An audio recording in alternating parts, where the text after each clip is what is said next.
Will the House please come to order and members kindly take their seats? Good morning. The devotional today will be led by the Reverend Scott Cooper of the Center Congregational Church in Brattleboro.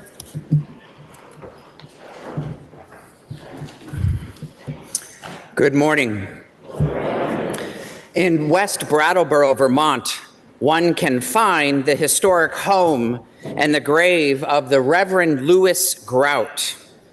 Lewis Grout was one of many Congregationalist, American-born missionaries from New England who served in southern Africa during the 19th century, establishing schools, hospitals, and of course, churches. One of the many products of the Congregational Church in Southern Africa was Albert Luthuli, the first Black African to win the Nobel Peace Prize. Luthuli won the prize in 1960, before Martin Luther King, before Desmond Tutu and Nelson Mandela, before Kofi Annan, and of course, before Barack Obama. Luthuli was greatly influenced by America's democracy and Congregationalism. Having visited the United States in 1948, just as the Nationalist Party was elected and instituted apartheid, a draconian form of Christian nationalism and white supremacy in South Africa. Luthuli won the Nobel Peace Prize for his nonviolent stance against apartheid. And he was so inspiring that Robert F. Kennedy Jr. traveled to South Africa in 1966, in part to meet Luthuli. As a devotional this morning, I share with you a brief adapted excerpt from my biography on Luthuli, entitled Albert Luthuli, Bound by Faith. In his autobiography, Let My People Go, Luthuli named many personalities at Adams College where he studied and taught, who collectively and individually had a profound influence on his spirituality and helped germinate his faith-based political philosophy. One mentor, Karl Brunnecker, once advised Albert Luthuli to, quote, give a charitable interpretation to every person's actions until you can prove that such an interpretation is unsound, unquote. Luthuli was not an aggressive character. The absence of animus was the quality his wife, Nokukanya, most admired about her husband. She once stated that Luthuli was incapable of hating anyone. He was so incapable of it that he could never criticize anyone. He felt he had no right to point a finger. Luthuli constantly looked for mitigating circumstances in the ill behavior of others and tried to explain their conduct. Such was the influence of Brunnecker's counsel. Luthuli resolutely refused to be hostile even to those who, in 1958, physically assaulted him. Later, he could not show hostility to liberals on behalf of more radical Africanists who wanted nothing to do with them and who spurned their aid. Nor could he reject the communists who were reviled by the liberals. Most significantly, to his last days, he continued to support nonviolence as a means by which to attain freedom for South Africa's Black majority population. Friends, in this day and age, of dismissive political polarization. May we live by the advice an old American board missionary once gave a future Nobel Peace Prize winner. Give a charitable interpretation to every person's actions until you can prove that such an interpretation is unsound. Amen.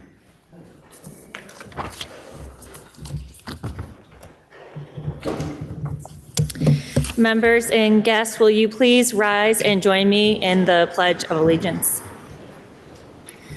I pledge allegiance to the flag of the United States of America and to the republic for which it stands, one nation, under God, indivisible, with liberty and justice for all.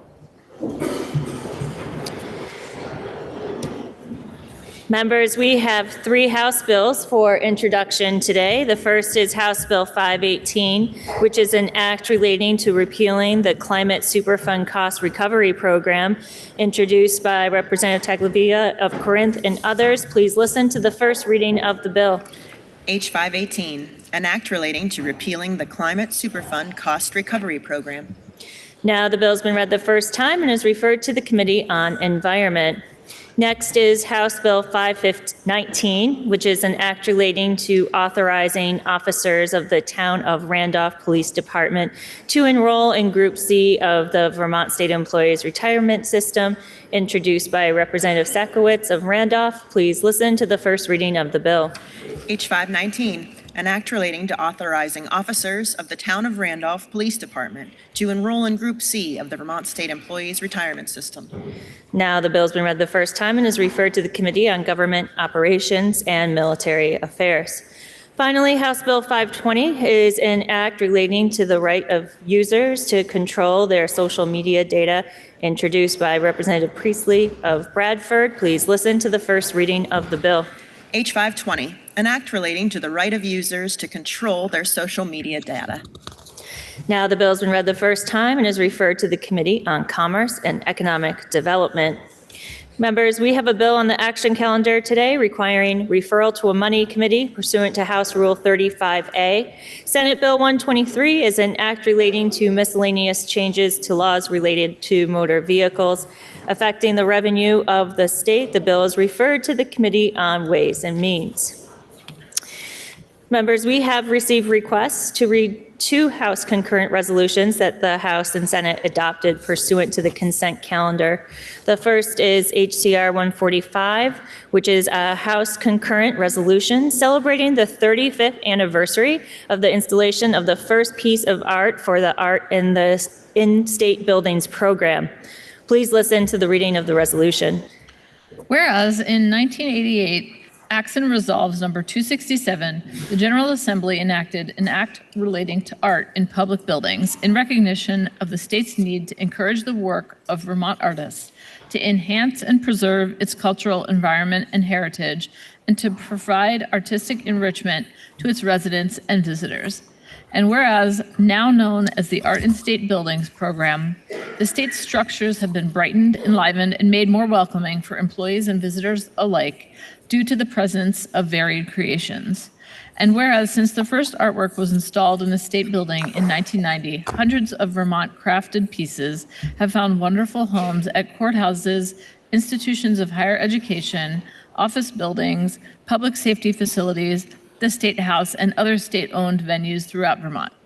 And whereas the created artworks, be they drawings, paintings, sculptures, or other mediums, enhance civic pride and portray the story of Vermonters and the state's culture, history, landscape, and values. And whereas the employment of Vermont artists and craftspeople is a worthy investment in the creative economy, supports local talent, and provides an incentive for artistic Vermonters to pursue careers in the state. And whereas these creative works often portray environmental and stewardship themes, reflecting Vermont's strong connection to its natural and working landscapes, and they contribute to a state art collection that affords a distinctive perspective on our cultural history. And whereas the Art in State Buildings program is a valued public investment that brings beauty to our lives and is a legacy for future generations to cherish and expand in new and exciting directions. Now therefore be it resolved by the Senate and House of Representatives that the General Assembly celebrates the 35th anniversary of the installation of the first piece of art for the Art in State Buildings program. And be it further resolved that the Secretary of State be directed to send a copy of this resolution to the Vermont Arts Council. Next is HCR 148, which is a House concurrent resolution in memory of distinguished Vermont attorney Richard T. Cassidy of Burlington. Please listen to the reading of the resolution. Whereas for 47 years, 1978 to 2025, Richard Cassidy was a distinguished member of the Vermont Bar, and he epitomized the best attributes of an attorney, and his legacy is exemplified through a record of superb leadership at respected state and national professional legal organizations. And whereas a native of Rutland, he graduated from Mount St. Joseph Academy, the University of Vermont, and Albany Law School before completing 2 successive Vermont Supreme Court clerkships. And he subsequently enjoyed a successful career as a private practitioner. And whereas the Vermont Bar Association, VBA, and its justice access partner, the Vermont Bar Foundation, VBF, were each a beneficiary of his wise counsel. And whereas as a VBA appointee to the VBF board, Richard Cassidy was an ardent advocate for VBF's mission. And at VBA, he was serving as the outstanding president-elect. And whereas at the American Bar Association, ABA, Richard Cassidy served on the Board of Governors, chaired its standing committee on the delivery of legal services, and represented Vermont in the ABA House of Delegates. And whereas in 1994, Governor Dean appointed Richard Cassidy to the Uniform Law Commission, ULC, a pivotal advisor to legislatures and the state bar associations on a wide range of statutory topics. And he frequently testified before General Assembly committees on ULC-related legal matters and was honored to serve a term as ULC president. And whereas Richard Cassidy, whose broad array of activities included acting as a special legislative advisor on an impeachment investigation, serving as counsel to the Burlington Police Officers Association, working as a legal analyst for Channel 5 Television News, and chairing the South Burlington School Board, died on April 21st, 2025 at 71 years of age. And he is survived by Becky, his wife of 50 years. Now, therefore, be it resolved by the Senate and House of Representatives that the General Assembly extends its condolences to the family and colleagues of Richard T. Cassidy, and be it further resolved that the Secretary of State be directed to send a copy of this resolution to the family of Richard Cassidy, the Vermont Bar Association, the Vermont Bar Foundation, and the Uniform Law Commission. Are there any announcements? Member from Brattleboro. Madam Speaker, I am pleased to welcome the Reverend Scott Cooper from Brattleboro and appreciate the devotional he shared with us today. We are lucky to have had the Reverend Cooper with us in Brattleboro for the last 7 years. He's a lover of cemeteries like myself, a long-distance runner like the junior member from Brattleboro, and a lover of trains like the senior member from Brattleboro. The church he ministers is in the center of our town, both physically and socially. It's a center of community organizing, a place where people gather, a place where literary readings happen, in addition to all of the powerful life of a church. Really grateful to have him with us today, and I hope you can join me in welcoming him to the People's House. Will the guest of the member from Brattleboro please rise and be recognized?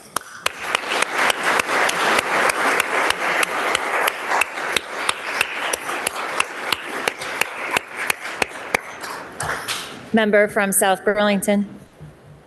Madam Speaker, you just heard the resolution in memory of Richard T. Cassidy of South Burlington. Not only a distinguished attorney, Rich epitomized what it means to be a public servant. He was active in the communities of Burlington, South Burlington, and the state at large. Among other volunteer activities, Rich served on the South Burlington School Board, including as the chair for 7 years. I served with Rich then, and he became both my friend and my mentor. More importantly, he was a guide and a friend to this legislature. frequently lending his expertise on uniform laws and other matters before your House Judiciary Committee.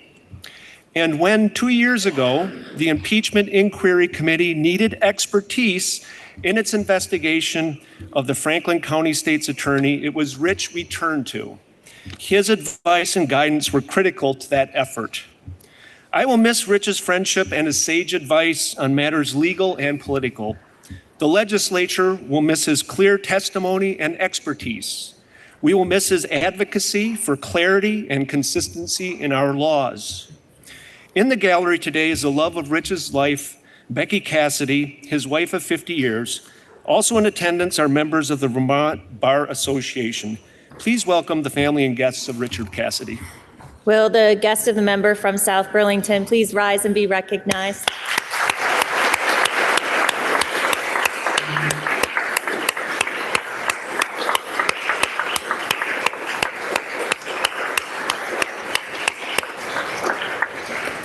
Member from Westminster.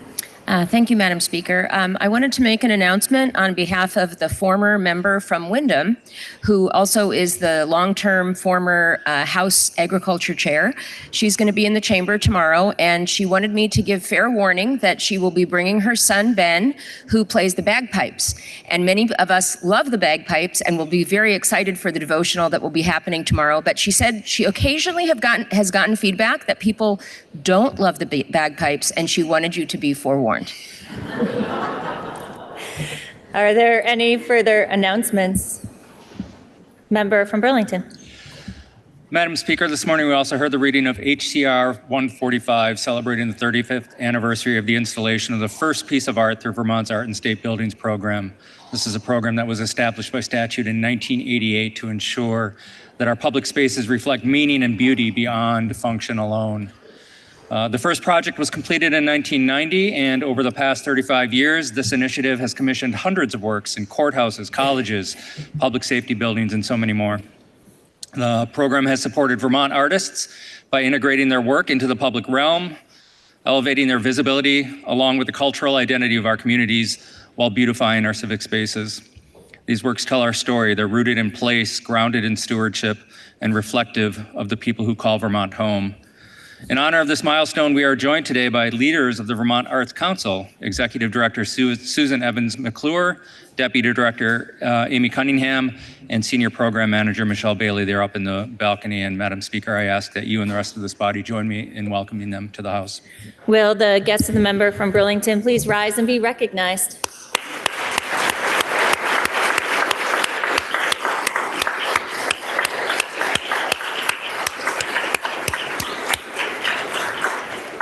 Are there any further announcements? Member from Cambridge.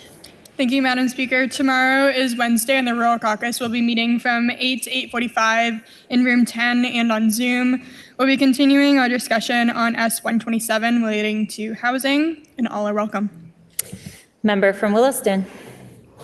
Thank you, Madam Speaker. The House Education Committee loves hearing me talk about how things work in Minnesota, and we have an expert witness here today. I'd like to welcome my mom all the way from the great state of Minnesota to the chamber. Thank you. Will the family of the member from Williston please rise and be recognized?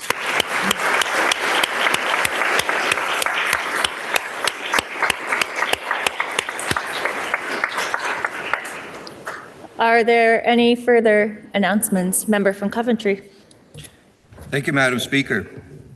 Tomorrow is Wednesday. Tomorrow is May 21st. We have a member celebrating a birthday tomorrow, but that member will not be with us tomorrow. So could we wish the member from Bethel a happy birthday? Happy birthday, member.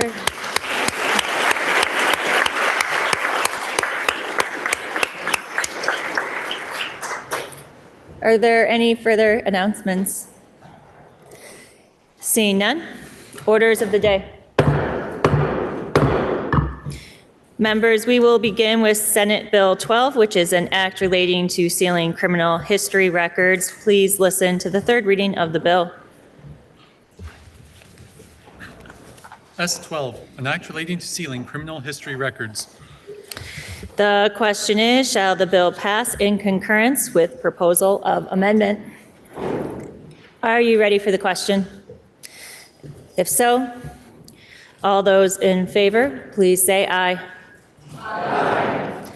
All those opposed, please say nay. The ayes appear to have it. The ayes do have it, and you have passed the bill in concurrence with proposal of amendment. Member from Poultney, in anticipation of a committee of conference on this bill, can you please offer us a motion to suspend rules to message our action on Senate Bill 12 to the Senate forthwith? Madam Speaker, I make a motion to suspend rules in order to message our actions on S12 to the Senate forthwith. The member from Poultney moves that we suspend our rules to message our action on Senate Bill 12 to the Senate forthwith. Are you ready for the question? If so, all those in favor, please say aye. Aye. All those opposed, please say nay. The ayes appear to have it. The ayes do have it, and you have suspended our rules to message our action on Senate Bill 12 to the Senate forthwith. Next is Senate Bill 53, which is an act relating to the certification of community-based perinatal doulas and Medicaid coverage for doula services. Please listen to the third reading of the bill. S53, an act relating to certification of community-based perinatal doulas and Medicaid coverage for doula services. The question is, shall the bill pass in concurrence with proposal of amendment? Are you ready for the question? If so, all those in favor, please say aye. Aye. All those opposed, please say nay. The ayes appear to have it. The ayes do have it, and you have passed the bill in concurrence with proposal of amendment.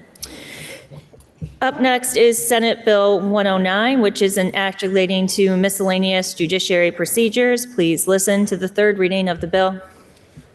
S109, an act relating to miscellaneous judiciary procedures. The question is, shall the bill pass in concurrence with proposal of amendment? Are you ready for the question? If so, all those in favor, please say aye. Aye. All those opposed, please say nay. The ayes appear to have it. The ayes do have it, and you have passed the bill in concurrence with proposal of amendment. Now we'll turn to Senate Bill 59, which is an act relating to amendments to Vermont's open meeting law. The bill was referred to the Committee on Government Operations and Military Affairs, which recommends that the House propose to the Senate to amend the bill as printed in today's calendar. The member from Charlotte, Representative Waters Evans, will speak for the committee. Please listen to the second reading of the bill. S59, an act relating to amendments to Vermont's open meeting law. Member from Charlotte.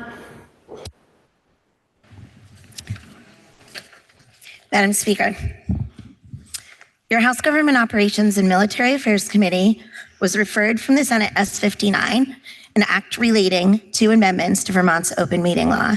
It had a strong favorable vote, boy, it's a hard word to say, out of committee as amended. The bill can be found on page 3059 of today's calendar.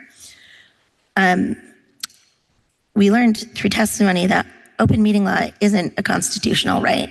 These statutes exist because the General Assembly over many years repeatedly recognizes how important it is for every Vermonter to have access to their government's decision-making process, whether it's in a small town or it's the 180 people who make up the General Assembly. 5 years ago, at the start of the COVID pandemic, we were forced to pivot quickly and adapt as well as we could under stressful and unpredictable circumstances to continue keeping the work of our state going while still maintaining transparency and public access.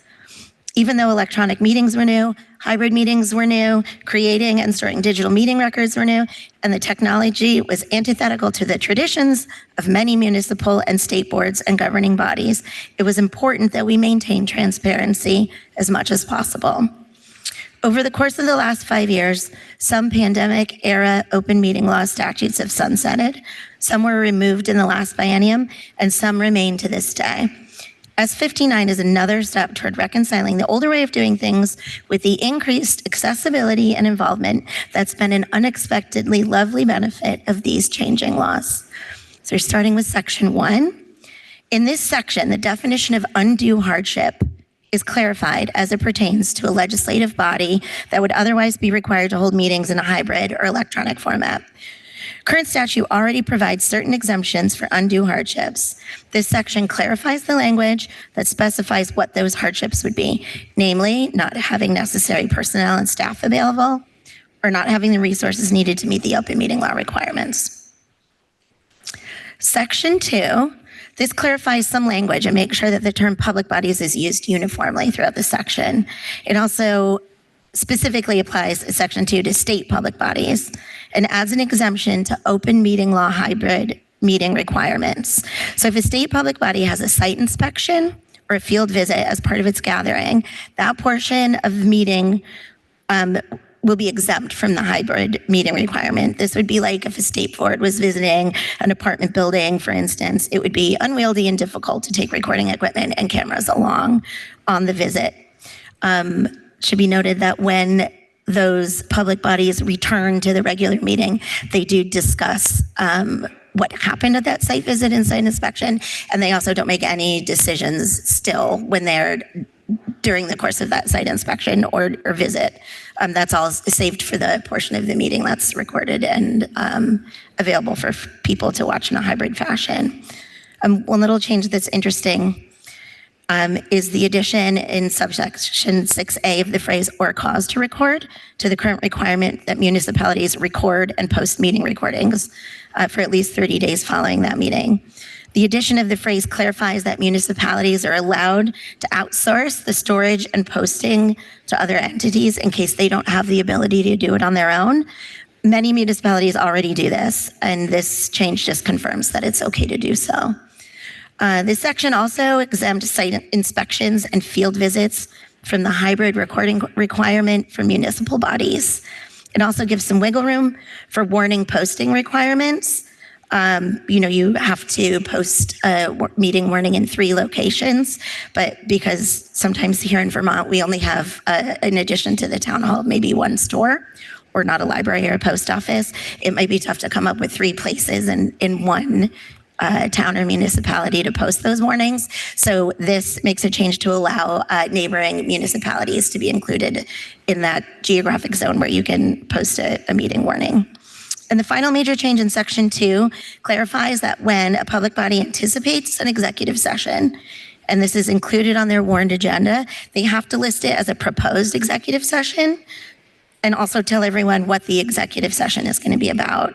This is because bodies have to vote during a meeting on whether or not they're going to have an executive session. So preempting that by just announcing that there's going to be an executive session would kind of contradict to the purpose of that vote. Section 3 continues the executive session changes. So since public bodies need to vote to enter an executive session, this section changes clarify that those bodies need to also vote to conclude their executive session in open meeting. So you can't be in executive session, say we're done, and then go back to your business in the open meeting. It doesn't, however, make any changes to how they can conduct that session. There are there's a list of items that public bodies are allowed to discuss when they're in public or in executive session. This section adds cybersecurity to the list of topics that can be discussed under executive session. It also, only for state public bodies that are creditors for loans, allows them to discuss information relating to interest rates for publicly financed loans in executive session. This loan piece only applies to state bodies. All right, Section 4 and 5. It gets fun here. They're a little different from the rest. All the other changes that we talked about so far in the interest of clarifying to whom and when the open meeting laws applied and how. For Section 4, it makes it really clear that the following change that we're about to talk about to statute conforms with the Supreme Court decision State v. Colby, which was a case about a person's right to freedom of political speech versus the right they don't have to disturb others' constitutional rights to assemble.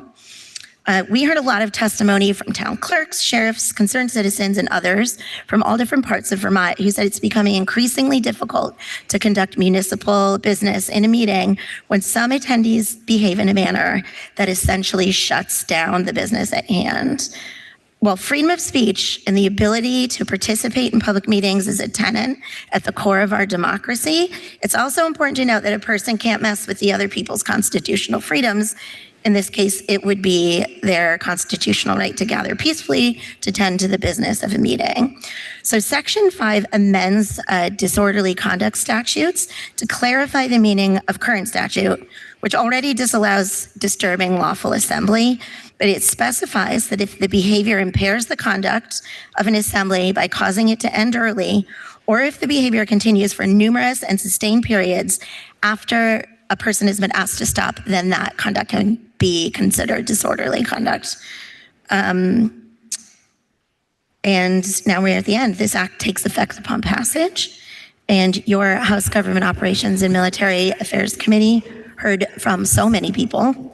Legislative Counsel from the Office of Legislative Counsel, the Executive Director from the Chittenden County Regional Planning Commission, a Select Board member from Mendon, the Executive Director from the Vermont Housing Finance Agency, the Director of Government Affairs from Meadow Hill Consulting, the President of the Vermont Bankers Association, the Public Policy Director for CCTV Center for Media and Democracy, the Executive Director of the Northwest Regional Planning Commission, the Executive Director of the Vermont Press Association, the Treasurer and Assistant Town Clerks from the Town of Burke, former president of the Vermont Press Association, the sheriff from Rutland County, the executive director from the Land Use Review Board, I'm only halfway done, town manager from the town of Fairhaven, the clerk and assistant treasurer from the town of Burke, the reporter from the Senate Committee on Government Operations, the town administrator from the town of Alburgh, a select board member from the town of Alburgh, the chair of the Land Use Review Board, a member from the Charlotte Select Board, the board president from the Vermont Press Association, the chief executive officer from the Vermont Economic Development Authority, the town manager from Brattleboro, general counsel and director of municipal services from the Secretary of State's office, municipality policy and advocacy specialist from the Vermont League of Cities and Towns, the executive director from the Northeast Kingdom Broadband, housing policy and engagement specialist from Vermont Housing Finance Agency, and finally the select board chair from the town of Fairhaven. The committee found the bill favorable with amendment with a vote of 10-0-1, and we ask for your support. The question is, shall the House propose to the Senate to amend the bill as recommended by the Committee on Government Operations and Military Affairs? Are you ready for the question? Member from Lowell. Thank you, Madam Speaker. May I inquire the presenter of the bill, please? The member from Charlotte is interrogated. Madam Speaker, I'm looking at section 2, number 6, so it's on page 3061, regarding a public body of a municipality or political subdivision, except advisory bodies shall record, and then there's new wording, or cause to record. What does or cause to record mean? So it's required that these meetings are recorded. The cause to record is addressing the fact that some municipalities don't have the resources, personnel, or, broadband access to record and store these, to make the recordings and then store them on their own municipal website or something. So it just allows for them to use another, to outsource the recording of that and the storage of that to another entity. There are several across the state that do this already for municipalities, and it's just making it clear that that is an okay thing to do. Thank you, member. Madam Speaker, I appreciate some of the changes here, including going further down, talking about this subdivision shall not apply to gatherings of public bodies for purposes of site inspections and field visits. That's important to me as a lister. I would just like to comment, though, what I've seen in my communities, and I've seen it firsthand, with these new provisions of transparency, trying to record or videotape meetings. I believe a lot of what's happening, at least in my towns that I've witnessed, is a stifling of public comment. When you go into a meeting and the select board or whomever requires you to sign in, throws a microphone in front of your face when you start to talk, I guarantee you, I've seen it, that much of my constituency doesn't want to speak. and that's not good.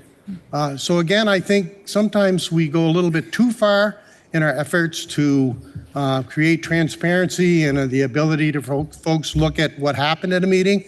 But again, minutes are crucial, and what it includes in minutes, whether they're writing or recorded or videotaped. And I've seen it firsthand, and I'm concerned that we're losing the ability for our constituency to feel comfortable in speaking out at public meetings. So we need to keep an eye on this, and maybe down the road I would consider some changes. But again, I've seen it firsthand, and I don't appreciate it. Thank you. The question is, shall the House propose to the Senate to amend the bill as recommended by the Committee on Government Operations and Military Affairs? Member from Northfield. Thank you, Madam Speaker. I want to express my appreciation to the committee for taking on the very difficult subject of disruption of lawful assemblies and clarifying that one cannot disrupt to the point that it would terminate the assembly or that it would continue after being asked to desist. And as the member said, free speech doesn't include disrupting the right of others to their free speech, even when we intensely dislike that speech. In fact, that's when it's most important to protect it, because no one's going to object to speech that everyone agrees to. And I think we sometimes hear that there's also a right to civil disobedience. And we need to remember that civil disobedience is an honorable tradition in our country, but its definition is specifically choosing to violate the law on principle and accepting those consequences. I can think, for those of us who were here, of the disruption and the forcing of the end of a devotional at a governor's inauguration in this body over the very important issue of universal health care. So again, I thank the committee for identifying and addressing clarity on this issue. The question is, shall the House propose to the Senate to amend the bill as recommended by the Committee on Government Operations and Military Affairs? Are you ready for the question? If so, all those in favor, please say aye. Aye. All those opposed, please say nay. The ayes appear to have it. The ayes do have it, and you have proposed to the Senate to amend the bill. Now the question is, shall the bill be read a third time? Are you ready for that question? If so, all those in favor, please say aye. Aye. All those opposed, please say nay. The ayes appear to have it. The ayes do have it, and third reading is ordered. Up next is House Bill 219, which is an act relating to establishing the Department of Corrections Family Support Program. Member from Springfield. Madam Speaker, I now move that H 219 be committed to the Committee on Corrections and Institutions. The member from Springfield moves that House Bill 219 be committed to the Committee on Corrections and Institutions. Are you ready for the question? If so, all those in favor, please say aye. Aye. All those opposed, please say nay. The ayes appear to have it. The ayes do have it, and you have committed House Bill 219 to the Committee on Corrections and Institutions. Now we'll take up House Bill 401, which is an act relating to exemptions for food manufacturing establishments. The bill passed the Senate with a proposal of amendment that is printed in today's calendar. Member from Cabot. Thank you, Madam Speaker. H 401, an act relating to exemptions for food manufacturing establishments, is passed by the House Committee on Agriculture, Food Resiliency, and Forestry, proposed to exempt a food manufacturing establishment with gross annual receipts of less than $30,000 from licensing fees.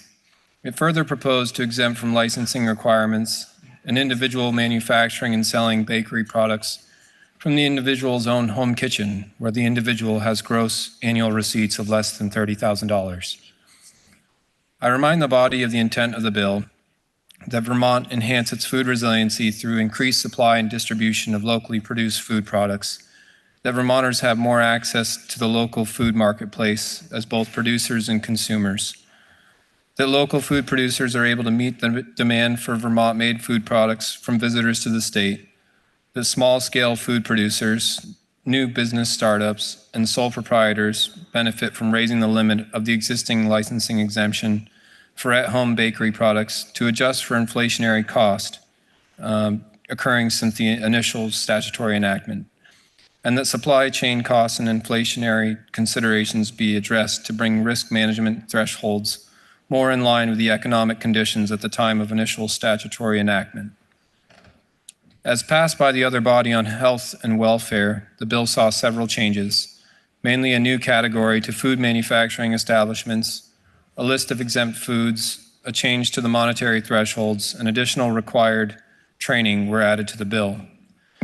Page 3065 of today's House calendar, Section 2 amends 18 VSA 4301. This section adds 3 new definitions: cottage food operation, cottage food operator, and cottage food product. Cottage food product refers to food sold by a cottage food operator that does not require refrigeration or time or temperature control for safety. The definition includes an illustrative, not an exhaustive list. Page 3067, Section 3, amending 18 VSA 4303, adds to Vermont Department of Health's rulemaking duties a requirement that training for food manufacturing establishment operators and employees be established to ensure cleanliness, sanitation, and healthfulness. On page 3068, Section 4 amends 18 VSA 4353. Existing statute sets licensure fees for food manufacturing establishments, which includes different fees for non-bakeries and bakeries. H401, as amended, establishes cottage food operations as a third category of food manufacturing establishments. Subdivision 3A, non-bakeries, the current and proposed law, no license or licensure fee for food manufacturing establishments, non-bakery, earning under $10,000 annually. Subdivision 3B, bakeries, current law, language in Section 4358 states that the chapter does not apply to home-operated bakeries earning $6,500 a year or less, meaning they are exempt from licensure and licensure fees. Proposed law, various bakery products, except time temperature-controlled products such as quiche or cheesecake, will fall under the definition of cottage food product and therefore will not have a license or licensure fee requirement for earnings under $30,000 a year. Subdivision 3B, cottage food operations, proposed gross receipts of $30,000 or less per year from the sale of cottage food products are exempt from license and license fee. Page 3068, Section 5, amending 18 VSA 4358B, specifies that the obligation to obtain a license and pay a licensure fee does not apply to a food manufacturing establishment that is exempt when its gross average sales are less than $10,000. An amendment would require a food manufacturing establishment claiming the exemption to submit their license exemption filing to the Vermont Department of Health each year. License exemption filing would require a food manufacturing establishment to attest to the completion of any training requirement required by the Vermont Department of Health by rule pursuant to 4303. Page 3069, Section 6, Rulemaking. While permanent rules are pending, the Vermont Department of Health is directed to adopt emergency rules, which shall be deemed to have met the emergency rulemaking standard.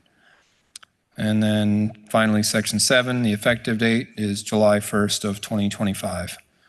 Upon receiving the bill back from the other body, your Committee on Agriculture, Food Resiliency, and Forestry took testimony from a member of the Senate Health Committee, the Vermont Department of Health, a cottage food manufacturer, and legislative council.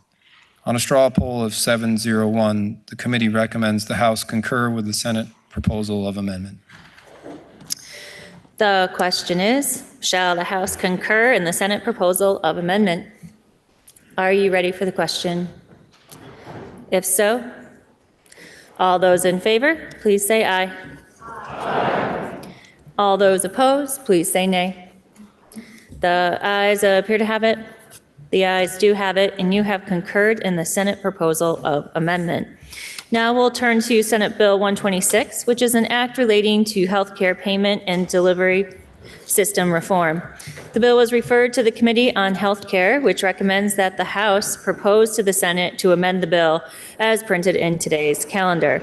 The member from Essex, Representative Black, will speak for the committee.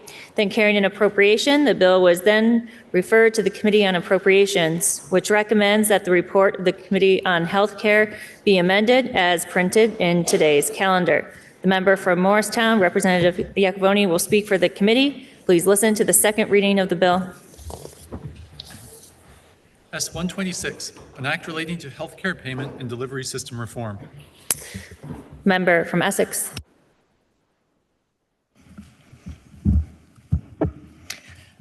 $3,908.06. Again, $3,908.06. That is the current monthly premium for the Benchmark Silver Plan from Blue Cross Blue Shield of Vermont on the Vermont Health Exchange. That is the monthly premium. Is there anyone in this chamber that could possibly call that affordable? The cost for a small business to offer a family plan to their employees, it isn't all that much less than that currently. Most Vermonters have no idea that that is the cost, because since COVID, the federal government has extended tax credits and subsidies to most Vermonters, ensuring that no one pays more than 8.5% of their income for a Benchmark Silver Plan. Businesses have not been afforded this credit. And barring action from Congress, those credits will expire on December 31st of 2025. I have yet to find one person who thinks that they will extend those credits. Last week, Blue Cross Blue Shield filed their rate requests with the Green Mountain Care Board for plan year 2026. They have requested a rate increase of 23.3% on their individual exchange plans and a 13.7% increase for small businesses. Those are businesses that have less than 100 employees. Those are the businesses in your community. If you thought $3,908.06 was unaffordable, how about $4,818.63 per month? Is that affordable? For anyone making over 400% of the federal poverty level, that is what they will pay. That's a family plan. A family could be 3 people, a mom, a dad, and 1 child, who make about $107,000 a year. That's 400% of federal poverty level. $107,000 a year, and $58,000 of that would go just to pay their health insurance premium. If you're a Vermonter between 138% and 400% of federal poverty level, you will still qualify for tax credits under the previous Affordable Care Act tax credits, but they will not be nearly as much as what you are receiving right now. Don't worry, it will be unaffordable for you also. If you receive insurance through your employer, it will affect you as well. Either your employer will no longer offer insurance, or that cost of living raise that you were hoping for, that's gone. This is where we are. We cannot keep doing this. In this report, I'm only highlighting the present situation regarding the cost of insurance for individuals and businesses in Vermont. I think that's alarming enough. I could spend hours up here addressing all the other issues and the consequences of where we are. Despite Vermonters paying dramatically higher premiums for commercial health insurance than anywhere else in the entire United States, we somehow, at the same time, are facing the insolvency of Blue Cross Blue Shield, the imminent closure of many of our 14 hospitals. We have declining quality and health outcomes. An entire system of community providers, mainly primary care, is hanging on for dear life. This is devastating to our entire economy, to our communities and businesses. It affects housing, it affects property taxes, and it affects mainly our population demographics. We will never attract or retain young families if they have no access to health insurance because the costs are out of reach. This affects every single one of us, not just those with commercial insurance. And there is no one cause for this. It can't be explained by our aging demographics or rurality. There are other states that are actually older and more rural, and they spend almost half of what we spend. It can't be explained by our high percentage of Medicare and Medicaid. There's other states with the exact same payer mixes that actually are able to provide services with these lower reimbursements, and they cover the cost of care without resorting to subsidizing with high commercial rates. It's not unions, it's not just workforce challenges, it's not just high executive compensation, and it's not just the high cost of prescription drugs. Although I will say that the high cost of outpatient hospital prescription drugs is a part of it. Spoiler alert, you're going to see that tomorrow. It's not a simple answer, and there isn't one solution. It is a combination of everything. And there is no one entity to blame. We've all played a role. The legislature has not wanted to make hard decisions or hold others accountable for the decisions that we have made. The Green Mountain Care Board, our regulator, has really not always regulated. And in the absence of a competitive market, which we don't and most likely never will have in Vermont, you need a strong regulator. State agencies have not always acted with enthusiasm, urgency, or collaboration. And many of our hospitals have failed to think creatively or reimagine what it is to actually be a hospital and what services do their communities really need. And many of them are not particularly efficient. They haven't had to be. They just go to the Green Mountain Care Board and ask for a budget increase, and historically, they tend to get it. Our insurers also share blame. Years and years of bad contract negotiations that have really only led to market consolidation and driven higher quality, less expensive care out of the community and into high-cost, monopolistic healthcare systems. Also, they have inefficiencies as well, pouring money into contractors and third-party vendors that claim savings. But that's okay, because if they need to increase their rates, they just go to the Green Mountain Care Board, and they've usually gotten it. Even Vermonters share some blame. We don't always strive to receive the right care in the right place at the right time. But we simply cannot afford this anymore. My recurring thought this whole session has been, what is economics? The definition of economics is the allocation of scarce resources. That is what 126 intends to do. I'm sorry, S126. reallocate scarce resources so that Vermonters will have a quality and accessible healthcare system that they can afford. There's multiple pieces in this bill that attempt to do just that. Reference-based pricing, which is effectively rate setting. I want to be clear. The Green Mountain Care Board already has the authority to set rates across the system. They just haven't done it. This bill makes it so that they shall do it. It also helps our regulator set hospital budgets and enforce them. They already have this authority. This bill reiterates that they shall. This bill allows our regulator to review the budgets of hospital networks. It provides transparency for our state agencies to see contracts between providers and payers.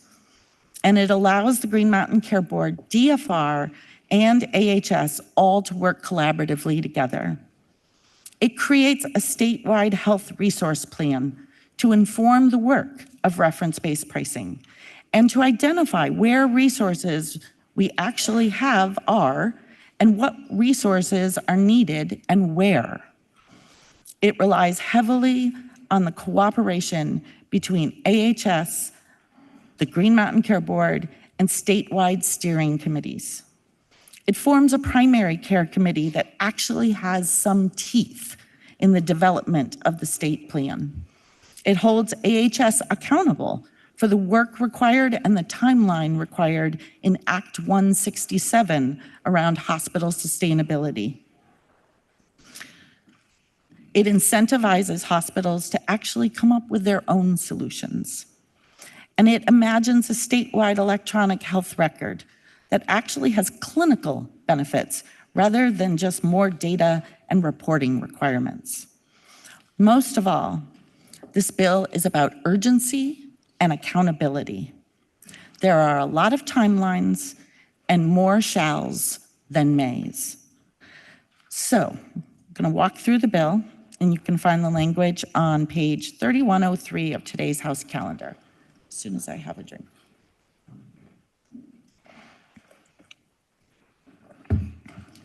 Section 1 is the purposes and goals. It specifies that the purpose of the act is to achieve transformation of and structural changes to Vermont's healthcare system and sets forth goals intended to be advanced through this act. Section 2 adds to the statutory list of Green Mountain Care Board duties the duty to implement reference-based pricing as soon as practicable, but not later than hospital fiscal year 2027. Section 3 requires the Green Mountain Care Board to establish reference-based prices that represent the maximum amount that Vermont hospitals can accept as payment in full for items and services delivered in Vermont.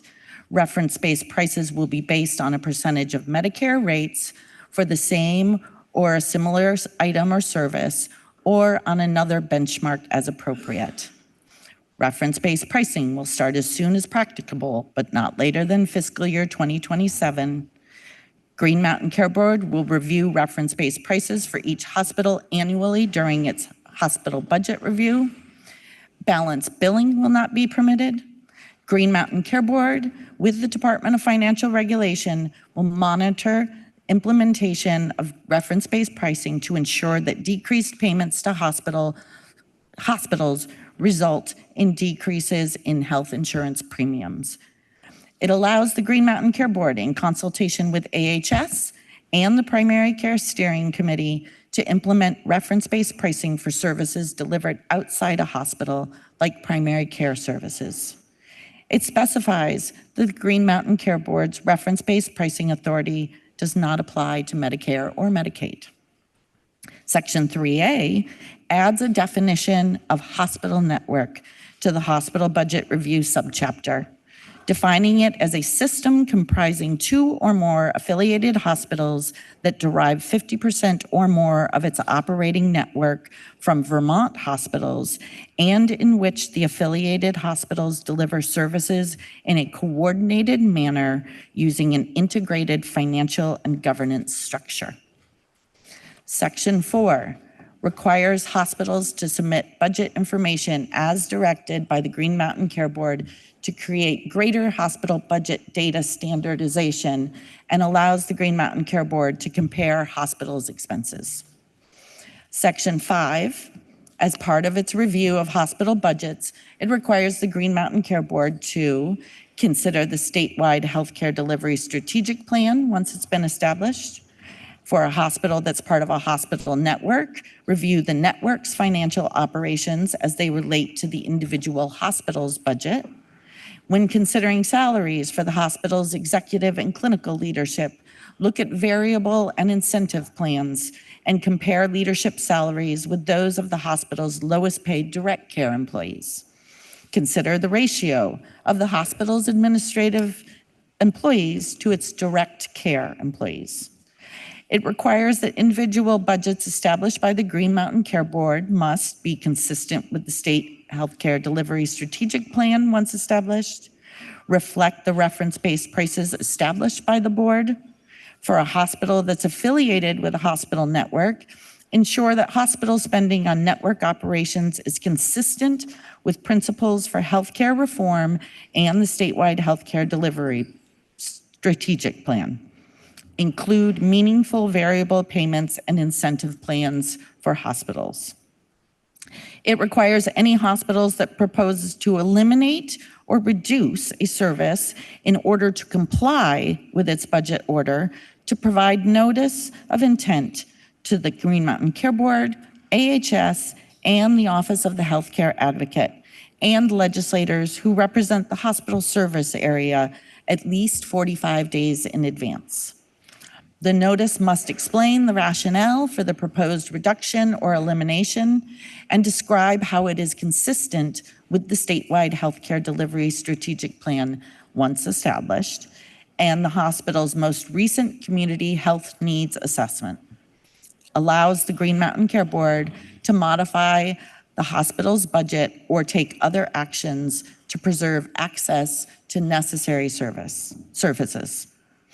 Section 6 allows the Green Mountain Care Board to review and evaluate the structure of a hospital network to determine whether any operation should occur at a hospital instead of at the network, and whether the network itself provides value to Vermonters, is in the public interest, and is consistent with the principles for healthcare reform enacted by Act 48 of 2011 and with the statewide healthcare delivery strategic plan. It allows the Green Mountain Care Board to investigate the financial operations of a hospital network, including the compensation of its employees and its executive leadership, in order to protect public interest. It authorizes the board to recommend any action it deems necessary to correct any aspect of the network or its financial operations that are inconsistent with the principles of healthcare reform or the statewide healthcare delivery strategic plan.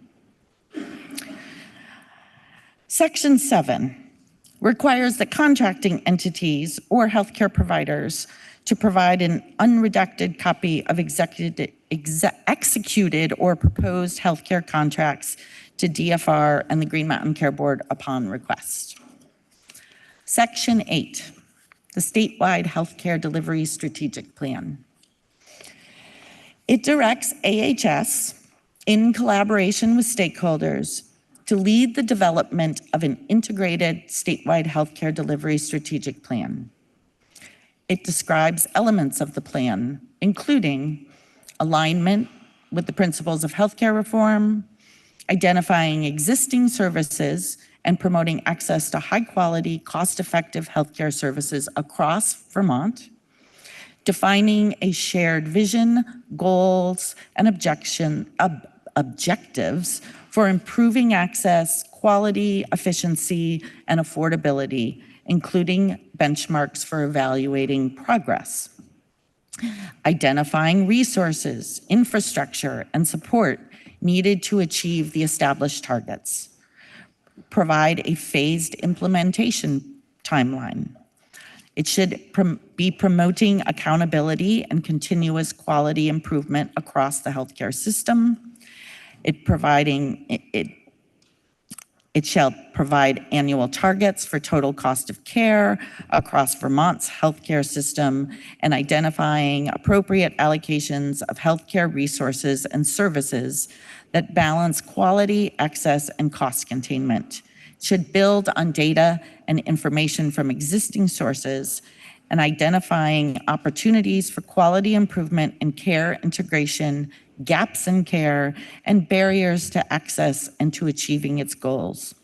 The plan is due by January 15th of 2027, and AHS must update it every 2 years, with the first updated plan due by December 1st of 2029.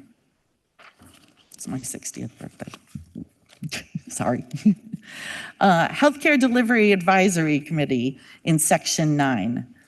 It creates a Healthcare Delivery Advisory Committee to establish affordability benchmarks, evaluate and monitor the performance of Vermont's healthcare system and its impacts on population health outcomes. It collaborates with stakeholders on the statewide healthcare delivery strategic plan. It advises the Green Mountain Care Board on an evaluation process to continuously monitor current performance in the healthcare delivery system and provide coordinated and consensus recommendations to the General Assembly on issues related to healthcare delivery and population health.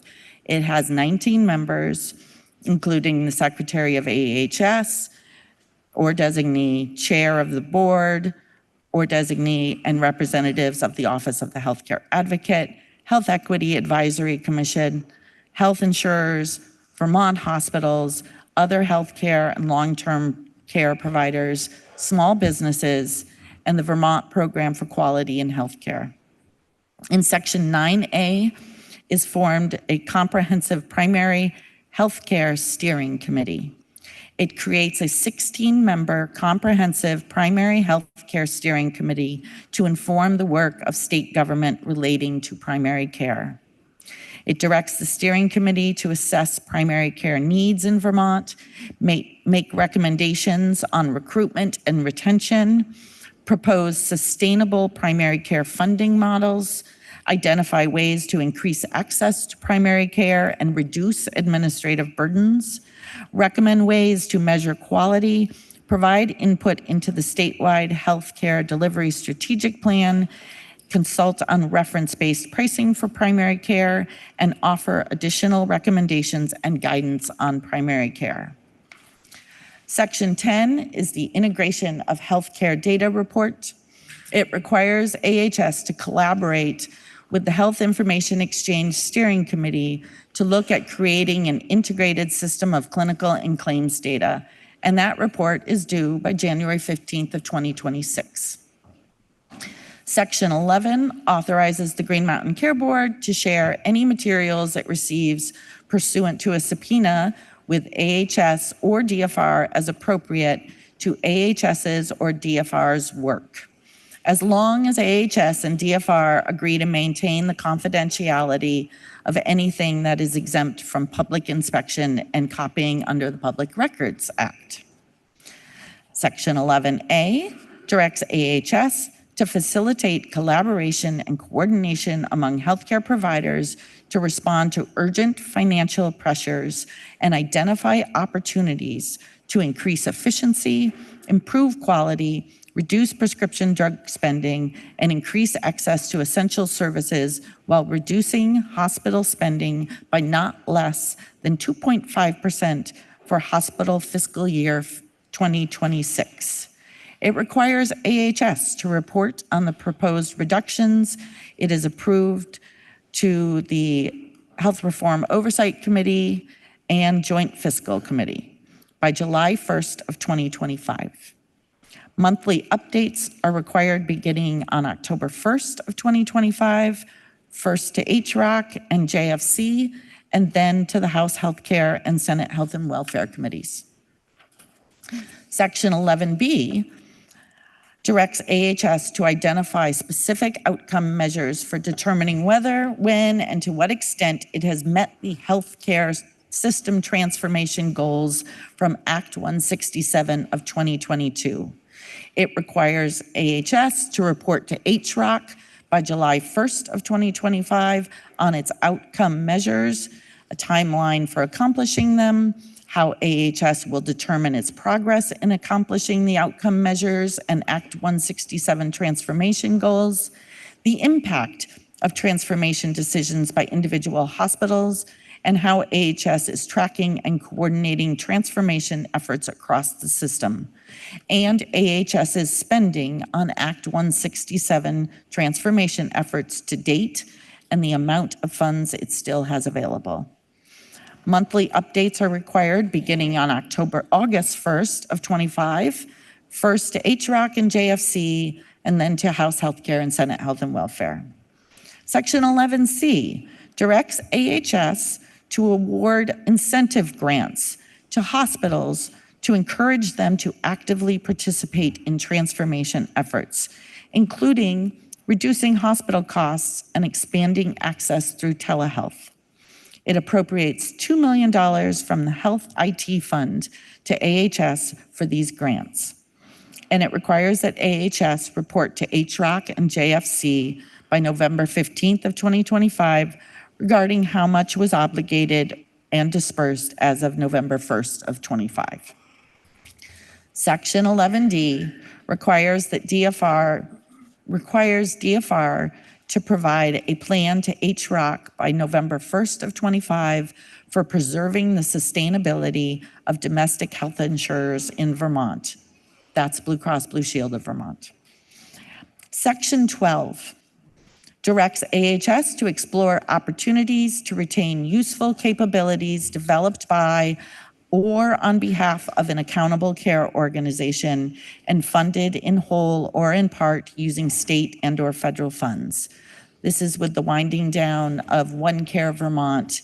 It will allow AHS to see if there are any capabilities that they would like to retain from that.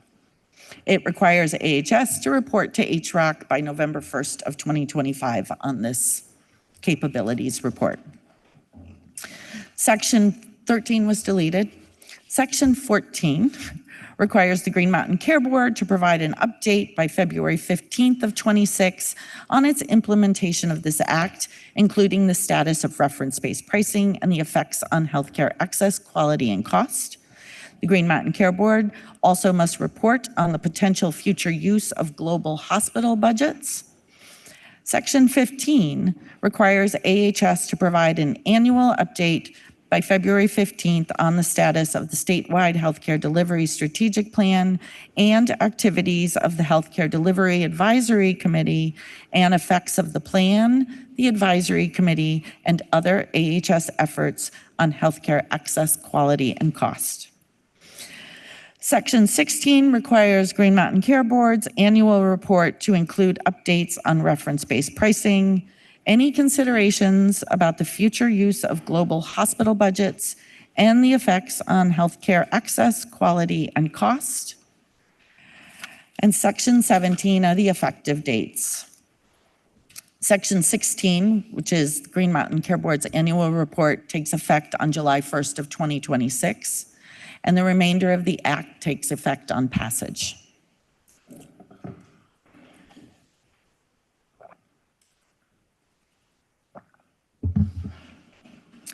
We talked to a long list of witnesses for S-126. We actually started taking testimony on this specific bill before crossover, when it was still in an outline form in Senate Health and Welfare. Never thought I'd get to say this since I don't sit on a money committee, but you all just sat through a really long bill explanation, so I'm going to spare you the witness list. If you'd like to see who we talked to, I have the list on my desk. It was sort of funny, though. I was looking at the witness list, and I was noticing who wasn't on it. And it dawned on me that every single witness that your committee on healthcare heard from this year informed our work on this particular bill. It doesn't matter if that testimony was on Healthcare 101, the BAA and the budget, federal Medicaid funding emergencies, certificates of need, freestanding birth centers, teacher and state employee health insurance, workplace violence, and yes, even doulas. Every bill we worked on this year highlighted the current crisis that our entire system of care in Vermont is in. We have to act. We have no choice any longer. We either work together to change course on how we deliver quality, accessible healthcare that Vermonters can actually afford, or the whole system will fail and will be left with almost nothing. I know that there are pieces in 126 that people won't like. Not every word in this bill had consensus. This was hard. These are hard choices, but they are necessary choices. Your Committee on Healthcare approved this strike-all amendment of 126 on a vote of 8-3-0. And we kindly ask that you make a hard choice and choose to support us and this bill. And now for the Committee on Appropriations, member from Morristown.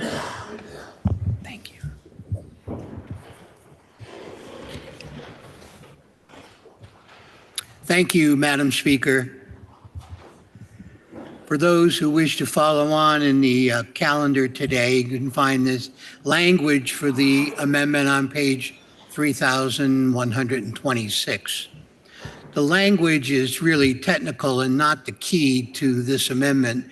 It allows us to align the overall amendment properly for the budget allocations to be positioned properly. What I aim to do this morning is to help explain the appropriations necessary to achieve the policies that your chair of the House Health Committee just outlined. The total appropriation necessary to achieve this is $5.4 million.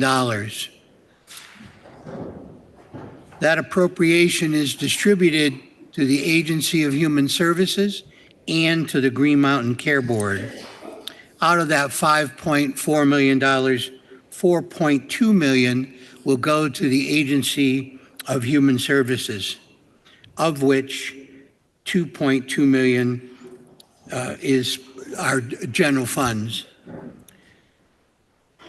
The resources will fund a feasibility analysis focusing on the various cost containment positions that can be implemented and strategies for that. It will, and that's outlined for those interested in Section 8 of the bill. Also in Section 8 is to support the development of a strategic plan and necessary quality measures to make sure it's being achieved. That comes at a cost of $100,000. The necessary support of $100,000 for alternative payment methods is in Section 3. And finally, there are grants to hospitals and other long-term care providers for incentives of up to $2 million funded to the Health Information Trust Fund. There's three sources of funding for the overall appropriation. There's general fund, which your Budget Committee, Appropriations Committee, and Committee at Conference fenced off to be available with the understanding the bill would be passed, it would be there, of some $2.9 million. There's also another $2 million funded through the Health Information Technology Fund. That fund was created in 2008. It consists of a fractional, if you will, less than a 1% charge assessment on all paid hospital claims in Vermont. The fund is projected to have a balance this year when the fiscal year ends of $8 million. So there's sufficient funding to cover the appropriation from that HIT fund to cover these. The Green Mountain Care Board is scheduled to receive $1.2 million. That funding comes in part to the general fund of $755,000, some through the HIT fund of $150,000, and another $307,000 through something called the bill back. Briefly, the bill back mechanism was enacted by the legislature in 1996 when the Healthcare Authority existed. It's a charge, if you will, to the stakeholders, the providers in the system, to pay for the regulation of them. 40% is paid of the bill back is paid for by your general fund, and the balance of 60% is distributed to hospitals and insurance companies.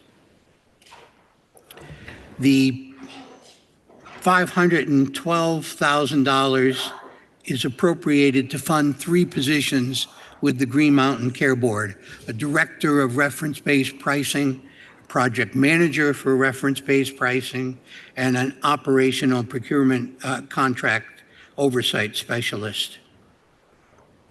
Another $500,000 is appropriated for contracts to assist with the reference-based pricing initiative. And there's also a section in the bill in Section 4 that calls for the standardization of electronic hospital budget data, and that's through the HIT fund of $150,000 for the total of $1.2 million that I indicated. All told, those appropriations come to $5.4 million, slightly in excess of that. Your House Appropriations Committee took testimony from the Joint Fiscal Office, the chair of the Healthcare Committee, and the Legislative Council. The vote on this was 9-1-1. Thank you, Madam Chair. Member from Essex. We thank the member from, it's either Morristown or Morrisville, I'm sorry, Morristown, for joining us this morning along with Joint Fiscal Office. And we heard the amendment from our House Committee on Appropriations, and on a straw poll of 11-0-0, we recommend that the bill ought to be amended. The question is, shall the report of the Committee on Healthcare be amended as recommended by the Committee on Appropriations? Are you ready for the question? If so, all those in favor, please say aye. Aye. All those opposed, please say nay. The ayes appear to have it. The ayes do have it, and you have amended the report of the Committee on Healthcare. Now the member from Northfield, Representative Donahue, and others offer an amendment to the report of the Committee on Healthcare that is printed on page 3128 of today's calendar. Member from Northfield. Thank you, Madam Speaker. Although the amendment is on page 3128, because it includes phrases removed or added from the underlying bill, as I go through it, I will reference where the actual insertion or deletion point is if you're following in today's calendar. Madam Speaker, this bill addresses catastrophic cost increases and the need to transform our system to be addressing some of that. I think it's also important, however, that we not forget crucial existing priorities and values of this body, and that is having to do specifically with health disparities and with parity. Madam Speaker, I testified about these issues before the committee while it was reviewing the bill, and I very much appreciated that they took that testimony to heart, and they did include components of it in this bill. However, as responsive as it was, I did feel a need to clarify some of the language to fully meet the intent of what I was raising. So, Madam Speaker, the first part of the amendment actually goes to an addition of a phrase on page 3103 beginning on page 3103 of today's calendar. This goes to the core purpose and goals. And as you'll note in that introductory language, it's about transformation of and structural changes to our healthcare system, and goes on to say to advance the following goals. If you go to the top of the next page, you'll see number 1, which talks about improvements in health outcomes, population health, quality of care, and regional access. At this point, this amendment would add the phrase, "and reducing disparities in access resulting from demographic factors or health status." So it would raise to the importance and the level of these priority values of this General Assembly to the goals of the bill itself when involved in transformation. Madam Speaker, the second part of the amendment, actually the second and third are closely related because one deletes language that the committee added in response to my testimony, but adds it elsewhere. So it's moving the language is the change involved. So Madam Speaker, if one goes to page 3113, you will see the beginning of the statewide healthcare delivery strategic plan. So this is the overall strategic plan. It includes things the plan must have, beginning on that page, and later on it continues with things that the plan is required to identify. In this instance of amendment, that same language about reducing disparities in access resulting from demographic factors or health status, it adds it to subsection 3, B3 on page 3113, where we're talking about a shared vision. So it would now read in that part, define a shared vision and shared goals and objectives for improving access to and the quality, efficiency, and affordability of healthcare services in Vermont, and reducing disparities in access resulting from demographic factors or health status, including benchmarks for evaluating progress. So that's the second instance. The third instance of amendment removes that phrase from page 3115, where it was listed as one of the things to be identified rather than including it as part of the defining a shared vision. Madam Speaker, the third part of the amendment goes again to the strategic plan. This fourth section is on page 3115, and where the Healthcare Committee, as I expressed before my appreciation, included a reference to barriers to mental health and substance use disorder. That section, however, didn't quite capture the intent, which was specifically the focus on parity as opposed to simply meeting those services. We have sort of boilerplate language, if you will, in other parts of the statute, which define parity or explain it as access to appropriate mental health and substance use disorder services that meet standards of quality, access, and affordability equivalent to other components of healthcare. And that's the key distinction there, is being equivalent. And it also adds including any disparities in reimbursement rates, because those disparities are often a key factor in those barriers. Madam Speaker, that's the core of the language. If we look at what this amendment does as a whole, addressing both disparities and parity, They may sound similar, there actually are two different categories. Disparities are when a person's status creates implicit bias based on historic discrimination, but creates that implicit bias in the care and how they get the care. We heard last week on the House floor about the impact of that kind of bias on childbirth with Black women and the perception that they don't experience pain in the same way. So therefore, we don't have to give the same responses.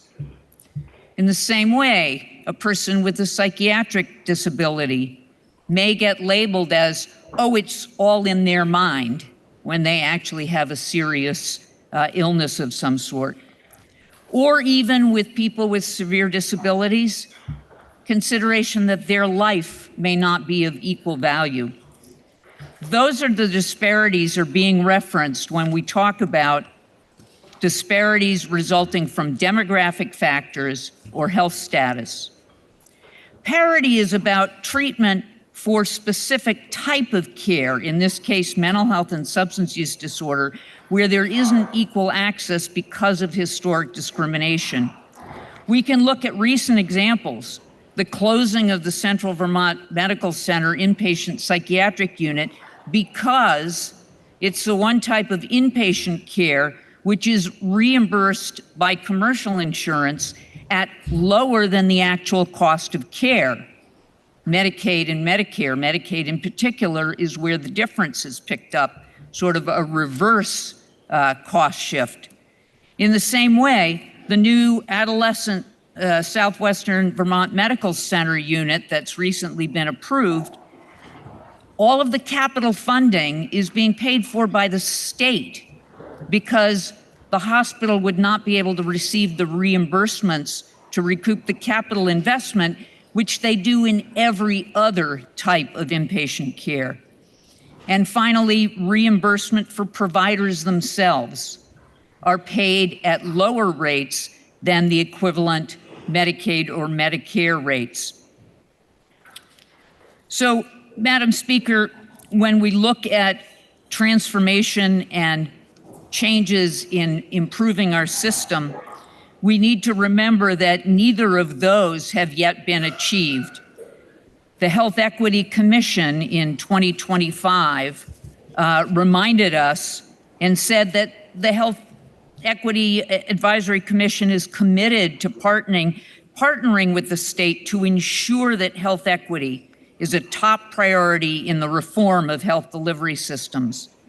And in 2023, the Mental Health and Substance Use Disorder Integration Council, created by this body, recommended that there be a more formal assessment of parity across providers, state government, and health insurance payers, because we know we have not achieved that.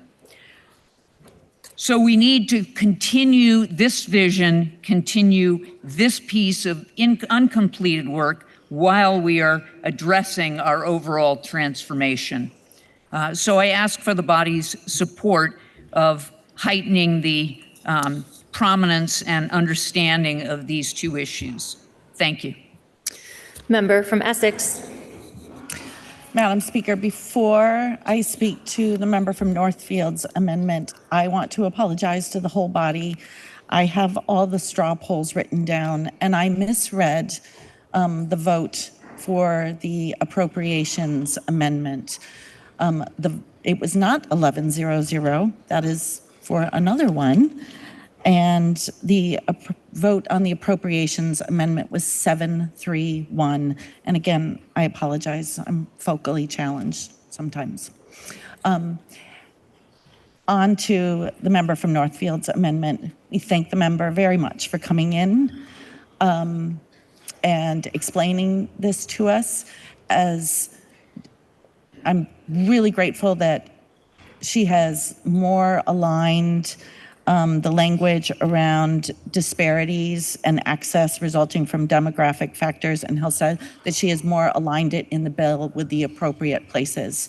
I will say that originally the language regarding disparities in reimbursement rates was in an earlier draft version of this bill.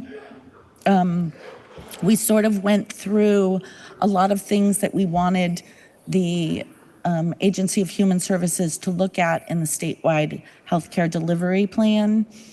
And we took out a lot of the suggestions of such as, or look at things like this.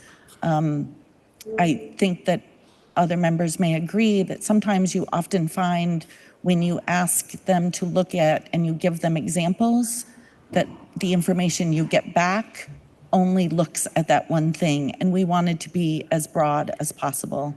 However, this is such an important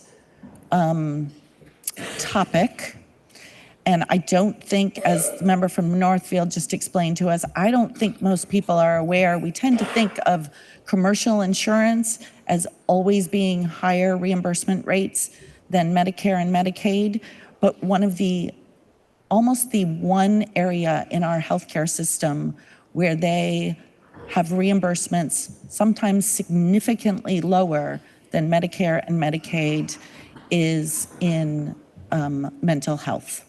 And that is something that we have asked to be addressed.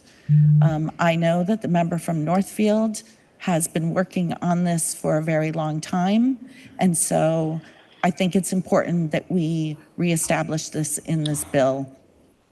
And we ask that you support this amendment, and the Committee on Healthcare, our straw poll on this, and I promise it really was 11-0-0. So thank you, and we ask that you vote yes. The question is, shall the report of the Committee on Healthcare as amended be further amended as offered by the member from Northfield and others? Are you ready for the question?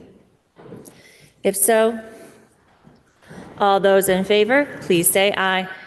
Aye. All those opposed, please say nay. The ayes appear to have it. The ayes do have it, and you have further amended the report of the Committee on Healthcare. Now, the member from Northfield, Representative Donahue, offers an amendment to the report of the Committee on Healthcare that is printed on page 3129 of today's calendar. Member from Northfield. Thank you, Madam Speaker. Again, when I come to the language of the proposed amendment, I'll refer to the page that places it into the context that's intended. Madam Speaker, when we think of a strategic plan, it informs our overall system, what's happening to it. It is a constantly growing and changing plan as different changes are accomplished. And I think that the strategic plan envisioned in this bill is a very, very critical component to understanding those dynamics, to understanding where our needs are, to understanding duplication and all of those different factors that contribute so significantly to how the costs play out and where we can address them. In the whole proposal before you, I believe there is only one missing link. And it's key to understanding that is, as the member from Essex mentioned in reporting on the bill, there are other moving pieces in the body that also implicate the issues, and many of them that are listed, for example, in the strategic plan, such as pharmaceuticals and such as the change in certificate of need, which raises the threshold so that they are only required for projects that are more than $10 million in cost. Now, Madam Speaker, when it comes to hospitals budgets are overseen by the Green Mountain Care Board, and even for things that might be under $10 million, those are all reported and incorporated into their budget reviews that are overseen by the Green Mountain Care Board. So even if something may no longer meet a CON threshold, the board is aware of it. It's part of the overall budget, and in fact, even is subjected thereby to oversight. However, a healthcare facility that is not a hospital does not have its budget come before the Green Mountain Care Board, nor any of its services.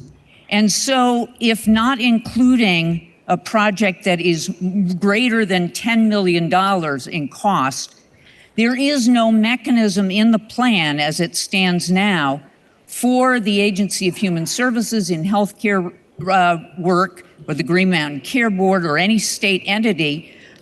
There's no reflection in the strategic plan or elsewhere for simple awareness of potentially significant impacts and changes. Madam Speaker, I think it would be difficult to envision a strategic plan without knowing dynamics that are impacting the system of care. How one would try to account for allocation of resources, how one would account for gaps and duplications without knowing what may be opening or closing if it's under $10 million impact. How one would target the total cost of care that's identified as a key element in this bill if one doesn't know about changes in that system. So, Madam Speaker, the proposal here is not to change any of the existing changes in statute that I referenced before, not to restore any kind of oversight or decision-making over those kind of major facility changes that don't reach the $10 million threshold, but merely to add a notice requirement to have the strategic plan include reporting of health facility changes of that sort.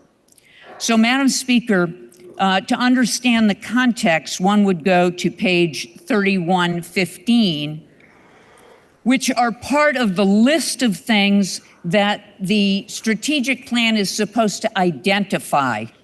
There's a list of various things, and you can see on that list where the new one would be added in the middle of page 3115, for instance, enhancements in quality reporting and data to provide a more current and accurate picture.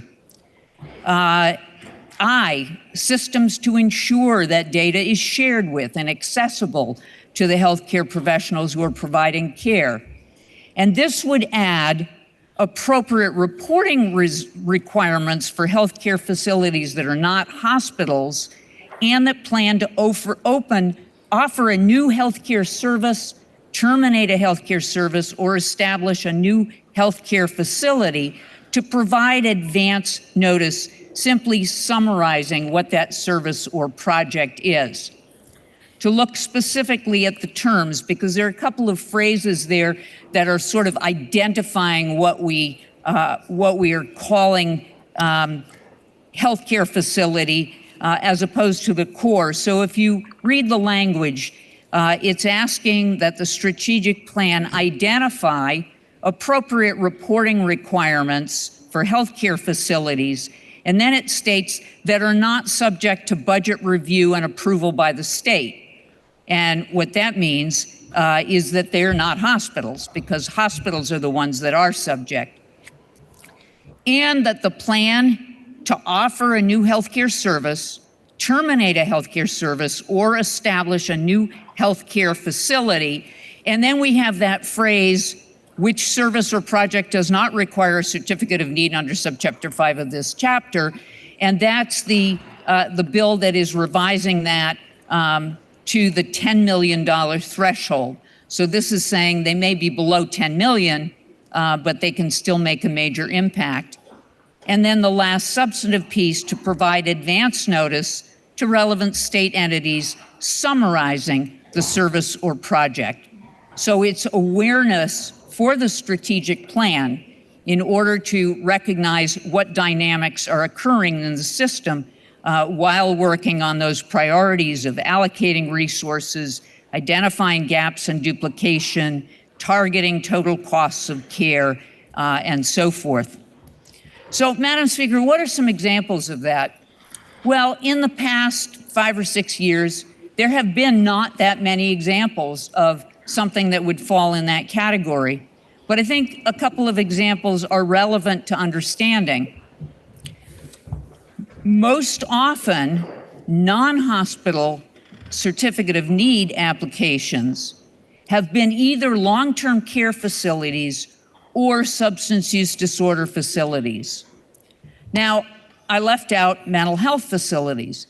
That's because rather than the Green Mountain Care Board, they have always been regulated for approval for new services. They have been regulated by the Department of Mental Health. It's a carve out for that purpose. And those continue. So mental health providers, mental health facilities that are doing the exact same thing will remain under the oversight of the Department of Mental Health, whereas without any kind of notification, long-term care facilities and substance use disorder facilities, unless they are more than 10 million, would not. So, for example, in 2023, there was an $8 million project for the construction of 30 new nursing home beds in order to transfer the care from a struggling rehabilitation facility. Madam Speaker, the general fund this year put millions and millions of dollars into meeting exigent needs to avoid closure of nursing homes or nursing homes that were under extreme stress. This $8 million to try to help remedy that is something that would be important for a strategic plan to be aware of in addressing long-term care needs and where we need to allocate those resources. Madam Speaker, another example is the acquiring of a substance use disorder program by a national for-profit network. It was a program that had just been approved to open a few years earlier, and it was a certificate of need for the purchase of it, which would not any longer require that. And again, Madam Speaker, if a strategic plan is going to be looking at how our resources are allocated, whether there are gaps, whether there are duplications, what the total cost of care should aim for, it would be important to know, simply to be aware that that occurred. The third example, Madam Speaker, is just a few years ago, the surgery center that was being proposed in Colchester, a $5.3 million project. That would be really important for a strategic plan to be aware of in looking at resources available in different parts of the state and up against what hospitals are offering, simply to know how that played into that allocation of resources and whether the strategic plan needed to be adjusted as a result. Madam Speaker, I think it's important to know that this is not about approval of anything. This is an area where the bill eliminates existing oversight for any non-hospital project or new program that's under $10 million. But it does not replace it with any other type of oversight. It simply provides notice, a summary notice. This is what we're planning to do, so that it informs the strategic plan. And in fact, because it's part of what the strategic plan is asked to identify, how exactly that would have, what would be appropriate, remains part of the job of those putting this plan together. It's only advance notice summarizing the service. It's for non-hospitals. It's for new service, terminating a service, or establishing a new healthcare facility that would be in that section of the strategic plan. Madam Speaker, I think it is absolutely critical to a strategic plan to be aware of significant changes in the system that are occurring from non-hospital healthcare facilities. They all have major impacts on the healthcare system. They contribute to the cost of care, and there needs to be awareness through a simple notice process as to what the dynamics are in those other parts of the system. So, Madam Speaker, I would urge the body to accept this very simple added procedure that would give a notice of a summary of a plan as part of the strategic plan that's envisioned in this bill. And Madam Speaker, because I think it is such a critical gap, really the only missing link in this plan, I would request that the vote be taken by division. Member from Essex. Madam Speaker, and we thank the member from Northfield for bringing us this amendment. I was looking through the bill a little further, just sort of to refresh myself with what this is doing. We do have in the bill, in the statewide strategic plan, that AHS, in collaboration with many, many different steering committees and other agencies, in their development, that they look at resources around the state and where resources are located. We also require that the plan be updated every 2 years. The member from Northfield, and we had great discussions around this. One thing we didn't include in this was mechanisms for AHS to be able to essentially keep an inventory. And I feel like that might be important. And as I told the member from Northfield, I wish I'd thought about that. Unfortunately, I didn't think about that, which means we didn't take testimony on it. And this is really something, because the language can be construed in many ways. And it's really something that we do need to take testimony on. It needs further clarification, and it needs interested stakeholders to be able to weigh in on this. And because we did not take testimony on this, the committee found this amendment unfavorable on a vote of 6-5-0. And we ask that the body vote no to allow us to continue our work and get it right. Thank you. The question is, shall the report of the Committee on Healthcare as amended be further amended as offered by the member from Northfield? Member from Northfield.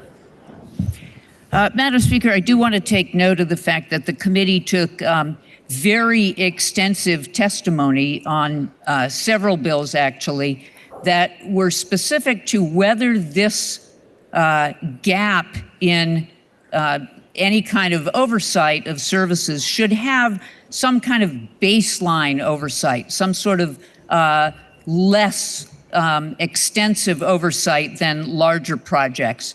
And that was determined to be something that the Green Mountain Care Board thought was more work than its value. And so it was not included as part of the plan. But there were a lot of stakeholders and a lot of committee discussion on the issue and the concern about this gap, which the member from Essex has just noted as it being a gap. This is merely a notice that's a summary of a project. So while I understand stakeholder testimony might be of interest, in fact, it's clearly only a very minimal requirement. It will be fleshed out as part of the strategic plan where all of those stakeholders will be involved in the crafting of it. Their voices will be heard in determining what might be appropriate notice for what's already described as being a summary of plans of this type. So, Madam Speaker, I would urge support. The question is, shall the report of the Committee on Healthcare as amended be further amended as offered by the member from Northfield, member from Essex Junction? Madam Speaker, it is correct that the Healthcare Committee took extensive testimony on S-126, and this is a very good bill that we have before you to help our healthcare system get through this very difficult time that we are all in. However, with this particular amendment, it is, every single provider in our state that would be required to report in. And at this point, we just have not taken the testimony to determine how it would work, what the effects would be, and how AHS would be able to take that information in. So again, we are recommending that we vote no on this amendment to continue our work. Thank you.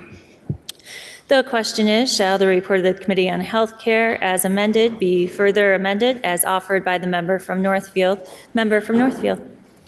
Madam Speaker, I again would remind the body, but the language says that the strategic plan itself, in other words, AHS, who's directing it along with those stakeholders, would be determining what, quote, appropriate notice would be. So that's not predetermined. That might be very narrow.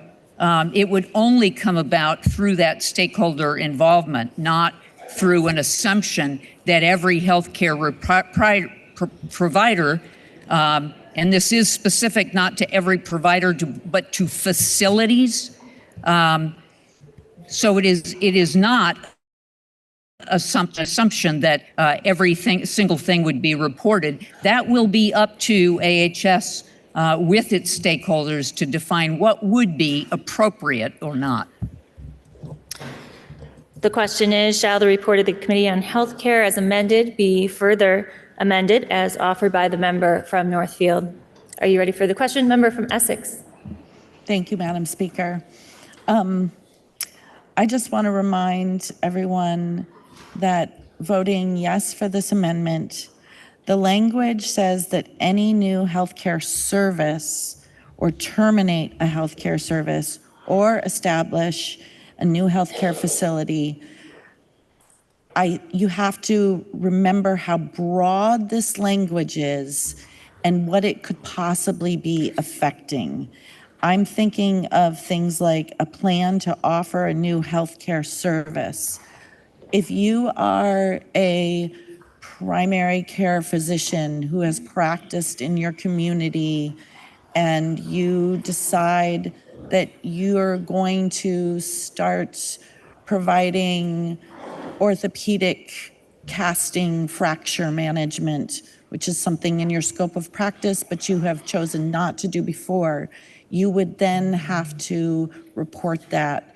It's not just larger facilities, it's not larger practices, it's right down to the offering of healthcare services.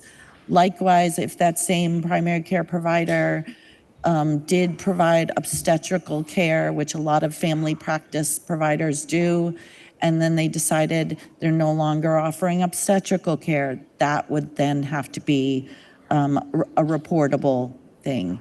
Services change all the time. Again, this is a great idea, but we haven't taken testimony on this. And for this idea to work and be valuable to the statewide healthcare plan, then the language really should be correct on this and we should get it right. So again, I urge the body to vote no. Thank you. Are you ready for the question? Member from Northfield. Madam Speaker, just to clarify again, if one looks at the language, this is not about any provider. It's not about some signal practitioner. It is specific to healthcare facilities. This was carefully developed language. It relates to definitions that are already in statute, and it is only healthcare facilities that are offering a new service, terminating or establishing a new facility. Thank you, Madam Speaker. The question is, shall the report of the Committee on Healthcare as amended be further amended as offered by the member from Northfield? Are you ready for the question? If so, all those in favor, please rise.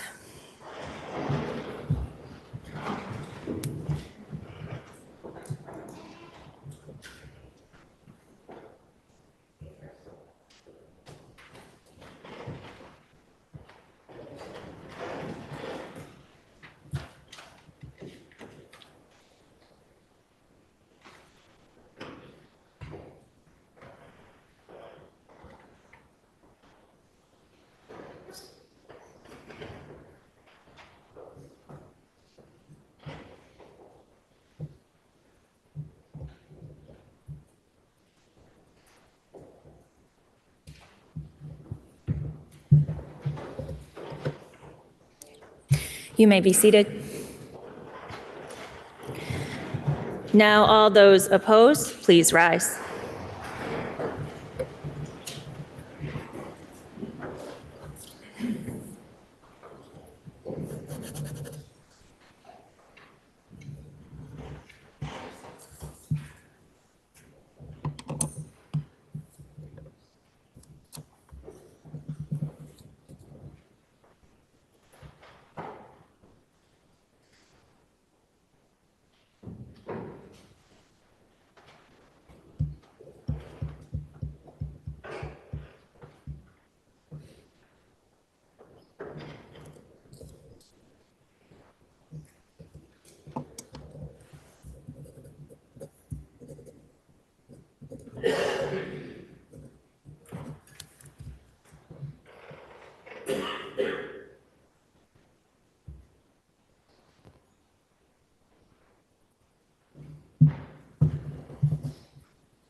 You may be seated.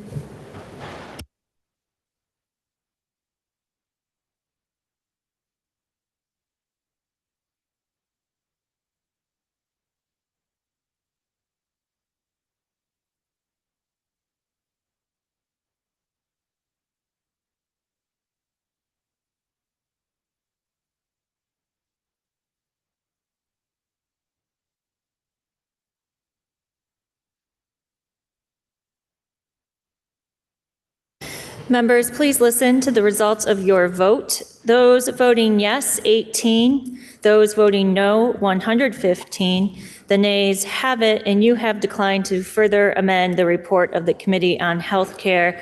So now the question is, shall the House propose to the Senate to amend the bill as recommended by the Committee on Healthcare as amended? Are you ready for the question? If so, all those in favor, please say aye. Aye. All those opposed, please say nay. Nay. The ayes appear to have it. The ayes do have it, and you have proposed to the Senate to amend the bill. Now the question is, shall the bill be read a third time? Are you ready for that question? If so, member from Springfield. Thank you, Madam Speaker. I'm concerned in reference to section 11A on page 3121 that there's an expectation that there'll be a 2.5% reduction in spending by 2026. And my concern is regarding a healthcare facility, namely a hospital in my district that has gone through bankruptcy proceedings, has cut out of their services specific delivery care, and has taken the initiatives to reduce cost, including the closing of a satellite clinic in another town. And I have a question I'd like to ask, or I'd like to interrogate the presenter of the bill. The member from Essex is interrogated. Thank you, Madam Speaker. I'd just like a little explanation about the 2.5% expectations for a cost reduction in 2026.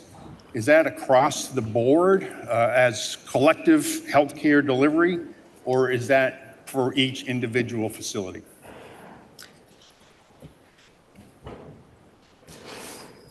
2.5%, Madam Speaker. I'm not sure if I heard 2.5 or 25%. So this section is an encouragement.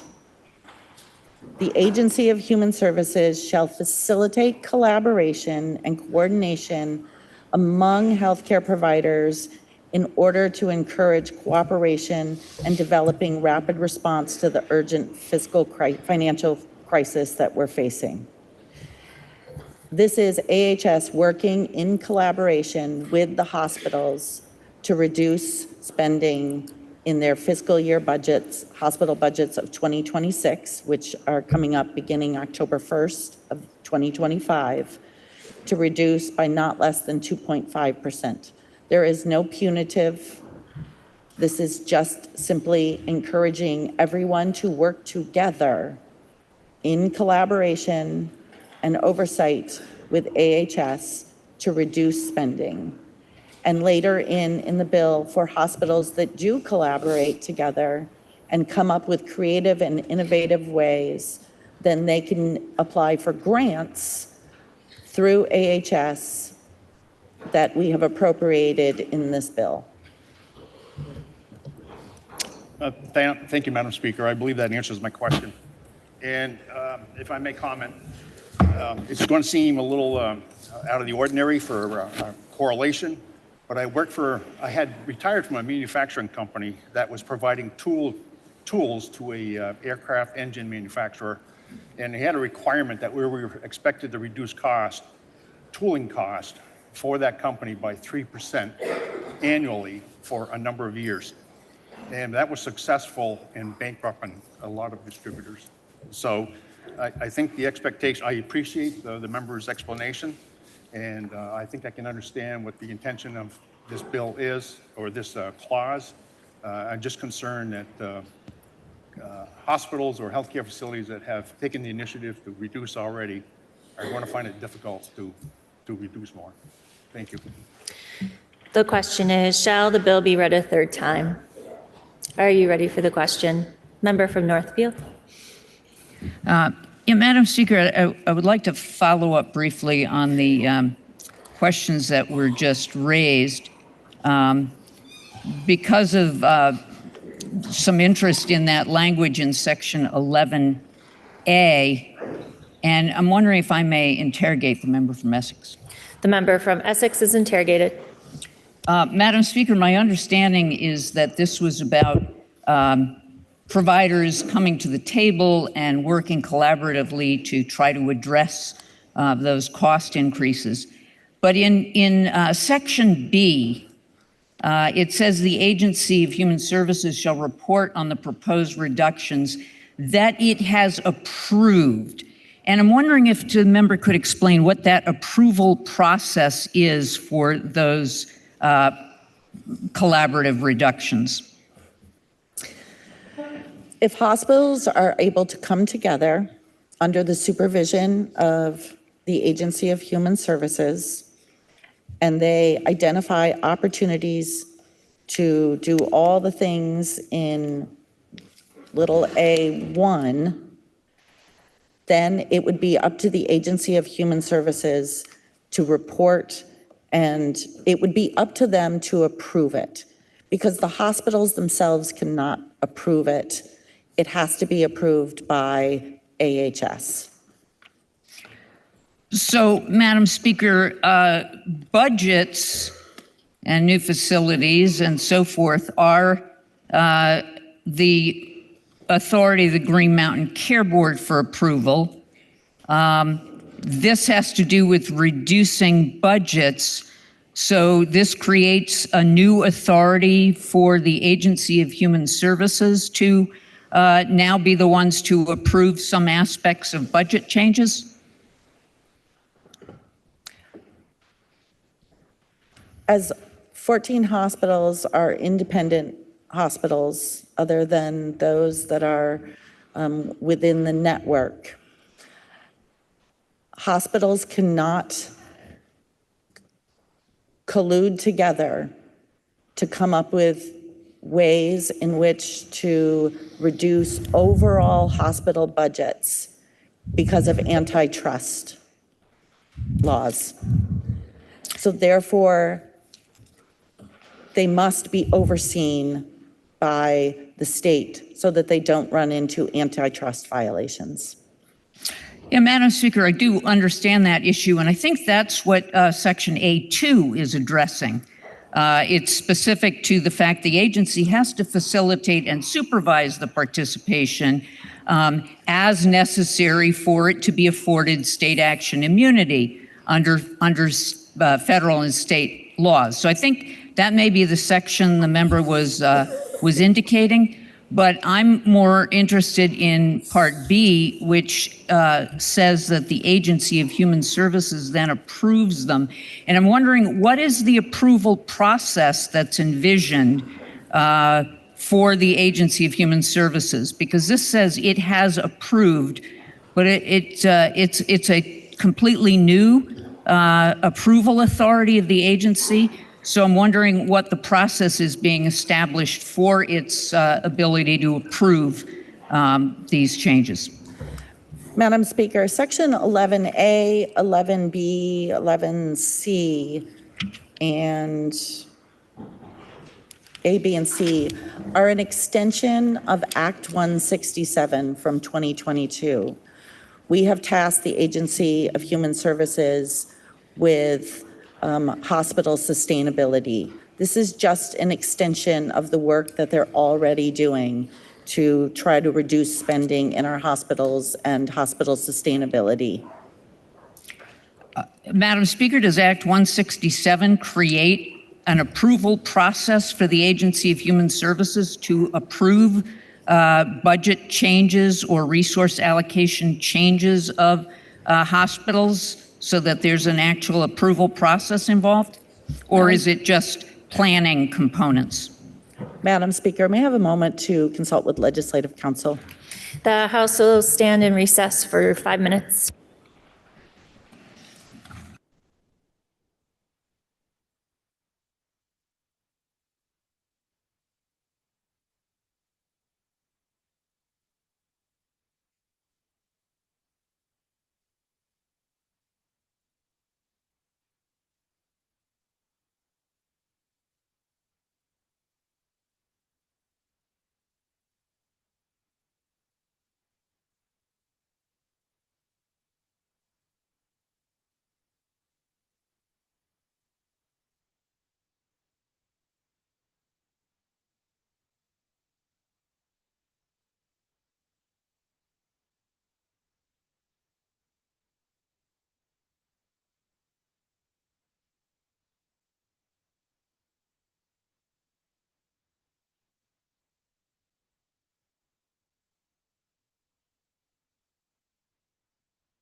Will the House please come to order and members kindly take their seats?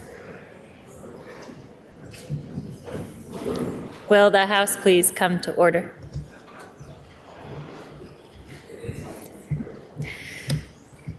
Member from Northfield and member from Essex. Member from Essex. Madam Speaker, after conferring with Legislative Counsel and the member who introduced this amendment, who also was instrumental in Act 167 and knows Act 167 far better than I do, I would like to yield to the member from Essex Junction. The member from Essex yields to the member from Essex Junction. Madam Speaker, specific to the member's question about approval process, there is no set approval process that we have put into legislation for the AHS to do this work. However, AHS does and wanted the authority to do the transformation work that came out of the Act 167 report. As a reminder, that report came out in June, and very little transformation work has been done to date. This language in section 11A and B is to push AHS to work with the hospitals to move that transformation along and to attempt to find a 2.5% savings in overall hospital healthcare spending in 2026, in hopes that that will help us reduce our cost and eventually lead to lower premiums for Vermonters. I thank the member. Madam Speaker, the member's comments makes it clear that there is no approval process pursuant to this, which is what the language says. And I certainly think that reporting on proposed reductions to HROC, Joint First, all of it makes sense. The entire section makes sense, except referring to approval when there is no approval process. I think, Madam Speaker, the Healthcare Committee may want to consider removing the has approved before moving forward, because I think it's very misleading and could cause troubles down the line if it's only reporting on things that it has approved when it doesn't have approval authority. And that is the limitation on that section. It's supposed to report on proposed reductions that it has approved. Madam Speaker, I do want to make some points about reference-based pricing, because I think, if we look back, was it 5-6 years ago when we first participated in the all-payer model, and there were great hopes in it. And I think the great hope in terms of reform here is the focus on reference-based pricing. A while ago, we thought global budgeting was the way to go, and that's still in the planning here for down the line, but we're putting a lot of hopes in reference-based pricing. And Madam Speaker, as I'm sure the committee is aware because of its extensive work, this is not only not a silver bullet, but it has some really high risks that I trust the board itself will be considering. If you look at the report of the Green Mountain Care Board and the reports, the national reports that was based on, reference-based pricing actually creates very high risks to small, struggling hospitals that are struggling with their own sustainability, which represents a great number of our hospitals, in contrast to those where prices may be much higher than what would be appropriate. So it really has to be broken out almost on a hospital-by-hospital basis, which might make it very hard to enforce and to justify if it's using a mechanism of pricing that differs for each one. So I do want to caution the body that this may not be have as much going for it as we may hope. The last point I want to make, Madam Speaker, is about the funding in Section 11C on page 3123. And the function of this funding is says to encourage proactive thinking and proposing transformation initiatives to reduce costs. It then appropriates money from the Health IT Fund, and it makes reference to all of the collaboration, the reduction of costs, the expanding access, and then the one such as enhancing telehealth infrastructure development. So this is a Health IT Fund. By title and by definition, it is specifically to develop health IT. But we're diverting it to another purpose, only incidentally also by enhancing some telehealth infrastructure development, but fundamentally for another purpose. And Madam Speaker, I don't want to rely exclusively on my memory. If I may inquire of the member from Essex. The member from Essex is interrogated. Madam Speaker, what is the source for that fund? Who pays in to create that fund? The Health Information Technology Fund is generated by the claims tax. Claims tax is a tax that health payers, those are essentially insurances, pay 1% of the dollar amount of that health insurance claim to essentially to the health information, to the claims tax. 80% of it, 81% of it, I think, 80% of it goes to our general fund, 20% goes into the HIT fund. The HIT fund is the fund that we use to pay for things like Vital. I thank the member. Madam Speaker, so it's our health insurance agencies, health insurance companies, that are having a huge struggle, as we're aware now from news reports, in survival. They're the ones who pay this fund, and it is a fund specifically for telehealth infrastructure. But we're diverting it for a different use, an important and good use. Madam Speaker, I would suggest the reason for that is because we probably did not want to take it from the general fund rather than from a special source. And by doing that, Madam Speaker, it does not increase the amount that we are appropriating or spending from our general fund in the budget we just passed.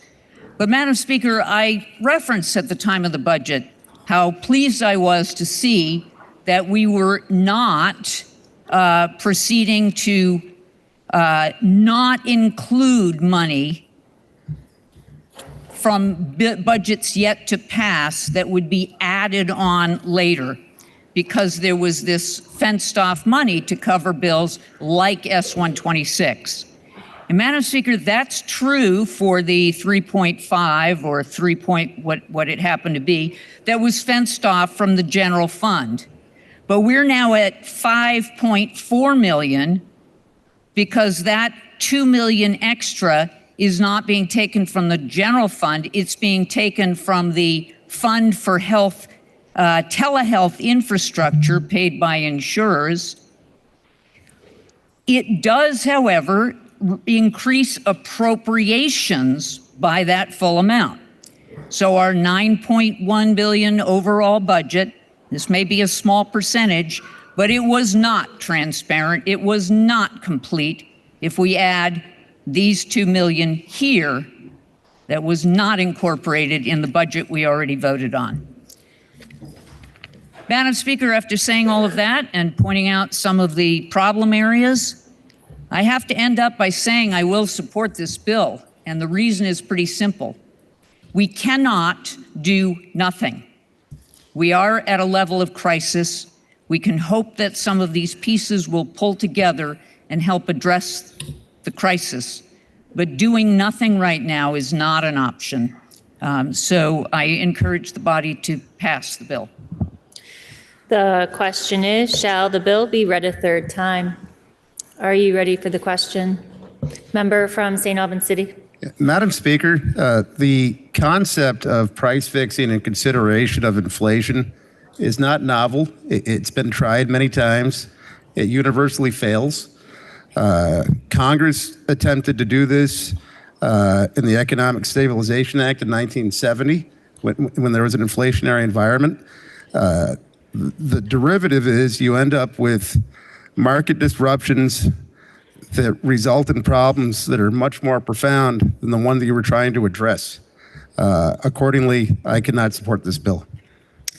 The question is, shall the bill be read a third time? Are you ready for the question? Member from Essex. I'd like to remind members that in this bill with reference-based pricing, it is directing the Green Mountain Care Board to set not only when applicable to Medicare, but that it allows for the Medicare Economic Index to be increased each year. The Medicare Economic Index is put out by the federal government on the increase in healthcare costs each year. The question is, shall the bill be read a third time? Are you ready for the question? If so, all those in favor, please say aye. Aye. All those opposed, please say nay. Nay. The ayes appear to have it. The ayes do have it, and third reading is ordered. Members, the final bill on our action calendar today is House Bill 266, which is an act relating to the 340B prescription drug pricing program. Member from Essex. Thank you, Madam Speaker. I move that we delay action on H266 one legislative day. The member from Essex moves that we postpone action on House Bill 266 for one legislative day. Are you ready for the question? If so, all those in favor, please say aye. Aye. All those opposed, please say nay. The ayes appear to have it. The ayes do have it, and you have postponed action on House Bill 266 until tomorrow. Members, that completes the orders of the day. Are there any announcements? Member from Essex Junction. Madam Speaker, House Democrats will not be caucusing today. Member from Poultney. Madam Speaker, House Republicans will not caucus immediately following. A member from Burlington. Madam Speaker, House Progressives will not be caucusing.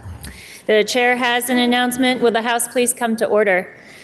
The member from Jericho, Representative Granning, has been appointed to the Regional Economic Grant Advisory Committee. Are there any further announcements? Seeing none. Member from Poultney, can you please offer us a motion to adjourn until Wednesday, May 21st, 2025 at 1 p.m.? Madam Speaker, I make a motion this body stand in adjournment until Wednesday, May 21, 2025 at 1 p.m. You have heard the motion. Are you ready for the question? If so, all those in favor, please say aye. Aye. All those opposed, please say nay. The ayes appear to have it. The ayes do have it, and this body stands in adjournment until tomorrow at 1 p.m.